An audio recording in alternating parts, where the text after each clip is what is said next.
नमस्कार, आदाब। आप देख रहे हैं खबर अड्डा और मैं हूं आपके साथ सुम्बुलीरम। तो वही हुआ जिसका डर था, वही हुआ जिसके लिए लंबे समय से माहौल बनाया जा रहा था। नागपुर में भी दंगे की रणनीति और राजनीति कामयाब हो गई और इसे कामयाब होने में जितना हाथ हिंदू संगठनों का है, जितना हाथ राजनीतिक पार्टियों का है जिन्होंने खुलकर बयानबाजी करी और ऐसे मुद्दों का समर्थन किया, उतना ही हाथ हमारे देश की मीडिया का भी है। जी हां दोस्तों, जिस नागपुर में आज तक दंगे नहीं हुए थे, 300 साल से जहां दंगे नहीं हुए थे, जिस नागपुर में बाबा साहेब अंबेडकर की पवित्र दीक्षा भूमि है, जहां हजारों लोग रोज इकट्ठा होते हैं, उस नागपुर में जहां से खुद मुख्यमंत्री विधायक हैं नितिन गडकरी जी का क्षेत्र है जो नागपुर, उस नागपुर में हिंदू मुस्लिम दंगे हुए कल रात।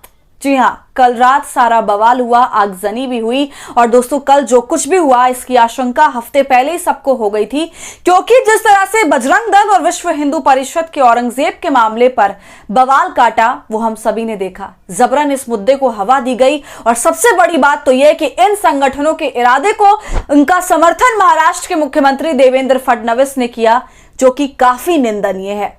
और आज उसका रिजल्ट हम दंगे की शक्ल में देख रहे हैं। जिस तरह से दोस्तों चारों तरफ से भड़काऊ भाषण दिए गए, प्रदर्शन किए गए, कब्र को तोड़ने तक की बात आ गई और बवाल तो दोस्तों बिल्कुल बेकार के मुद्दे पर हुआ है। ये तो लड़ने का मुद्दा था ही नहीं। बवाल हुआ औरंगजेब की कब्र पर जो औरंगाबाद में है, जिसको अब छत्रपति संभाजी नगर कहा जाता है, उसके पास खुलदाबाद में है। और कहते हैं कि उस कब्र को बनवाने के लिए औरंगजेब ने सरकारी खजाने से 1 रुपया न खर्च करने के लिए कहा था और टोपियां सिलकर जो पैसे बचाए गए थे उसी पैसे से कब्र बनवाई गई। और तब टोटल जो खर्चा आया था वो 13 रुपए 12 आने खर्चा आया था और कब्र वाकई बहुत साधारण सी है।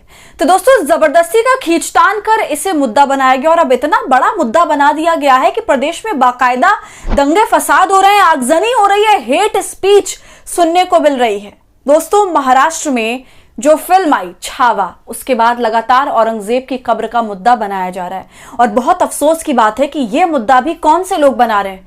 वो लोग जिनकी जिम्मेदारी है महाराष्ट्र में शांति व्यवस्था कायम रखने की, कानून को कायम रखने की।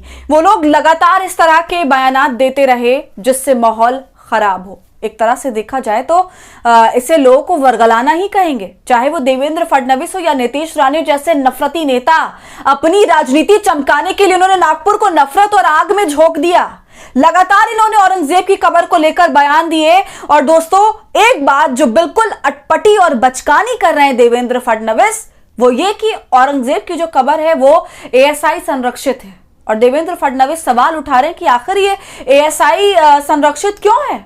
तो भाई अब इन्हें हम बता देते हैं कि सुनिए, इसलिए एएसआई संरक्षित है क्योंकि वो एक ऐतिहासिक इमारत है। आप औरंगजेब को चाहे कुछ भी कह लें, उससे नफरत कर लें, मोहब्बत कर लें या जितनी भी राजनीति कर लें, लेकिन ये बात तो कभी नहीं मिट सकती कि औरंगजेब इतिहास का हिस्सा है। और ये बात भी आप इतिहास के पन्नों से नहीं मिटा सकते कि औरंगजेब ने भारत पर 49 साल तक राज किया। अंग्रेजों के साथ तो इस सरकार ने यह धर्म वाला भेदभाव कभी नहीं किया, जबकि अंग्रेज भारत पर 150 साल तक राज करके गए और वो भी कितनी बर्बरता से राज किया वो सब जानते हैं। गुलाम बना के रखा, भारत को पूरा का पूरा लूट लिया। लेकिन आज जब अंग्रेज भारत आते हैं तो उनका बहुत ही प्यार से वेलकम किया जाता है, बराबरी का एहसास कराया जाता है। लेकिन यहां हिंदू मुस्लिम की राजनीति करने के चलते इन्होंने औरंगजेब को घसीट लिया जो अपनी कब्र में है, और ऐसा घसीट लिया कि पूरे शहर में दंगा करवा दिया। दोस्तों, 1707 में औरंगजेब का देहांत हो गया था और आज 2025 है, तो समझ लीजिए 318 साल अब तक हो चुके हैं। और इतने सालों में किसी को भी औरंगजेब की कब्र का आइडिया नहीं आया कि हाँ, इस पर भी तो बवाल मचाया जा सकता है। सिर्फ और सिर्फ भारतीय जनता पार्टी को ही ऐसा चटकदार आइडिया मिला और कर दिया बवाल शुरू। जबकि दोस्तों, शिवाजी के बेटे शाहू जी महाराज ने तो औरंगजेब की बेटी के नाम पर मस्जिद भी बनवाई और कैद से रिहा होने के बाद औरंगजेब की कब्र पर भी गए। तो आप समझिए कि जब वो औरंगजेब की गिरफ्त में थे तब उनके साथ कैसा व्यवहार किया होगा कि उनके दिल में इतनी इज्जत रही। उनकी बेटी के नाम पर मस्जिद बनवा दी जो कैद के वक्त उनका खास ख्याल रखती थी, भाइयों की तरह उन्हें मानती थी, उनके खाने पीने का, पढ़ने लिखने का ख्याल रखती थी। और औरंगजेब की कब्र पर भी वो गए।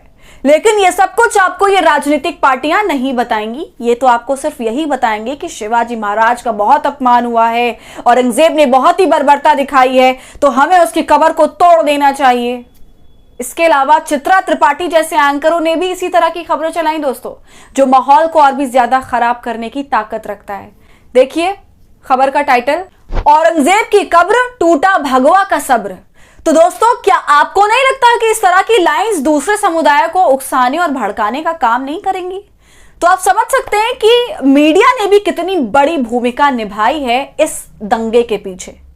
अब दोस्तों आप बताइए कि कब्र तोड़कर क्या मिलेगा, और क्या 300 साल पहले इंतकाल हुए वे औरंगजेब के अवशेष भी बचे होंगे क्या उसमें? सिर्फ कब्र की पत्थर तोड़कर क्या मिलेगा? तो इन तमाम बातों से साफ समझ आता है कि सिर्फ एक जबरदस्ती का मुद्दा बनाया गया, जिसमें देवेंद्र फडणवीस और नीतीश राणे जैसे नेताओं ने सबसे बड़ी भूमिका निभाई। देश में इस वक्त इतने बड़े बड़े मुद्दे मौजूद हैं, शेयर बाजार धरातल में जा रहा है लगातार, महंगाई के बढ़ने का कोई रोकथाम नहीं है, और साथ में गरीबी भी उसी तरह बढ़ती जा रही है। लोगों के पास नौकरियां नहीं है, बड़ी बड़ी यूनिवर्सिटी से निकले हुए छात्र नौकरी के लिए तरस रहे हैं। अमेरिका ने भारत की बैंड बजाई हुई है, और इन तमाम मुद्दों को ताक पर रखकर भारत में भारतीय जनता पार्टी के नेता और विश्व हिंदू परिषद और बजरंग दल जैसे संगठन औरंगजेब खेल रहे हैं।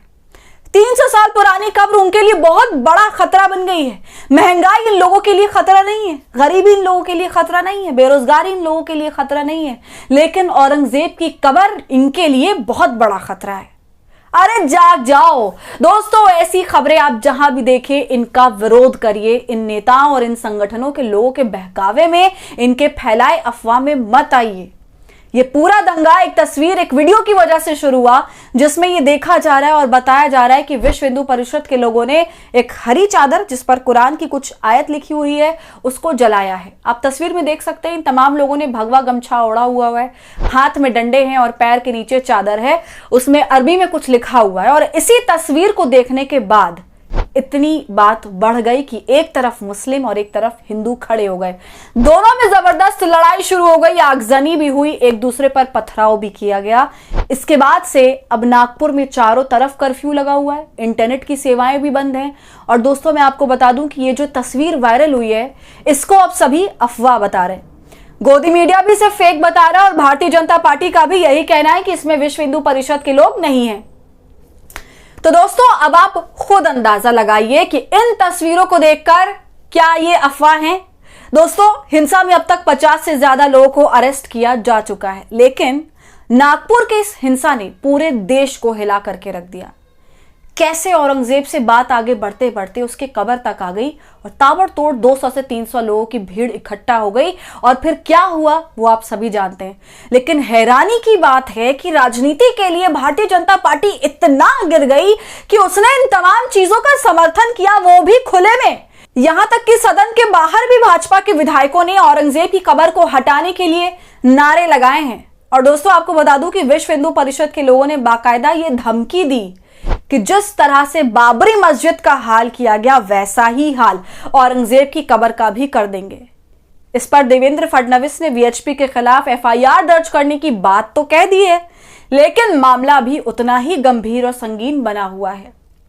तो दोस्तों जिस तरह से अपनी राजनीति के लिए नागपुर को सुलगाया गया, उस पर आपकी क्या राय है हमें कमेंट कर जरूर बताइए। वीडियो पसंद आई हो तो इसे लाइक और शेयर करें, और खबर अड्डा को यूट्यूब पर सब्सक्राइब कर लें।